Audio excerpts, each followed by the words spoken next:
pictures for that perspective. The first being the funeral of Basha. Who is he? A convicted terrorist who had been sentenced to life.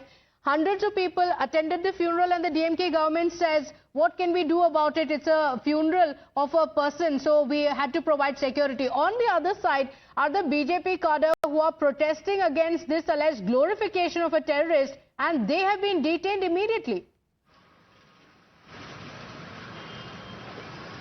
Nothing can be more ridiculous than this thing where the terrorist is glorified by the DMK government and the Deshbhakts are being terrorized. They are being detained for raising voice against the appeasement politics, and this appeasement politics is going to prove very dangerous for them. We have seen this thing happening in Jammu and Kashmir when the funeral processions were allowed, and that time we saw that how many youngsters they got lured to terror-related activities. And the same thing is going to happen here because there are two things. One, they have rubbed salt on the wounds of those family members who have lost their near and dear one in 1998 Coimbatore blast.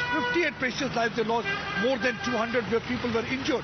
And what those people must be thinking today, that their family member lost their life, and today they are trying to glorify a person who was a mastermind behind that blast. And the second thing is that there are many of the youngsters who must be getting lured to this kind of terror-related activities because they must be feeling, see how the terrorist is being glorified.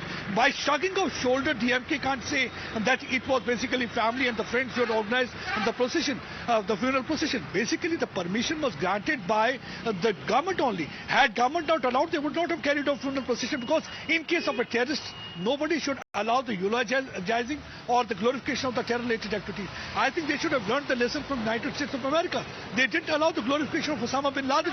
Osama bin Laden was buried in Arabian Sea. They knew that if they will bury this man somewhere, that burial place will become a mazar, and that will become the training center for all those radical Islamist elements, and they will start using that as a terror factory. So to prevent any kind of glorification, they decided to bury Osama bin Laden in Arabian Sea. But here in this particular case, see how they are trying to glorify, how they are trying to, they are trying to belittle the sacrifice of all those people who lost their lives because of that bomb blast, and insulting those people and their family members, rubbing salt on their wounds. And third thing is that this way they will be encouraging and emboldening anti-India elements who are always there to wage war against the country, because people will feel that, see how the terrorists are being glorified by none other than the government, because there were 2,000 rapid action force personnel, police personnel, they were deployed there. Normally such deployment is made for the martyr who lose their life for the country, who take the bullets for the country. But here was a man, he was a mastermind, the one who had orchestrated serial blast on February 14, 1998 in Coimbatore. Just before then L.K. Advani, who was then Home Minister, who had to address a rally in that area. 58 people lost their life, more than 200 were injured, and see what exactly is happening. They are allowing a grand funeral procession.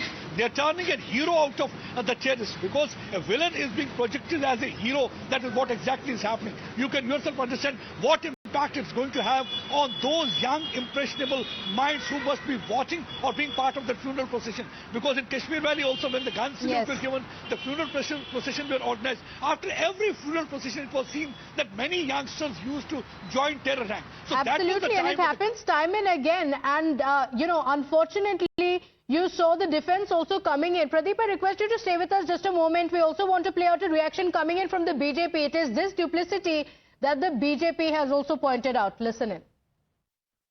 Helplessness of DMK government, Congress government in Tamil Nadu. Instead of ensuring that S.A. Basha, the convicted terrorist, does not get a hero send-off, a martyr-like send-off, instead of doing that and ensuring eulogy of terrorists are not done, they have now detained Annamalai and other leaders of BJP who are protesting against this eulogy being given to a terrorist, to a mastermind, to a convict of Coimbatore blast, which led to the killing of 58 innocent Indians. The only crime of Annamalai and the team of BJP in Tamil Nadu was that they wanted to observe Black Friday or a Black Day for the kind of state-sponsored respect and state-sponsored martyr status given to Coimbatore mastermind, blast mastermind. This shows that DMK puts vote bank niti above Rashtra niti. They put vote bank security above Rashtra security. And that is why, whether it is DMK, whether it is Congress, whether it is India Alliance, other members, they always stand in support of terrorists, whether it's S.A. Basha. When Simi was convicted, that time SP and RJD stood with Simi. When PFI was banned, they stood with PFI.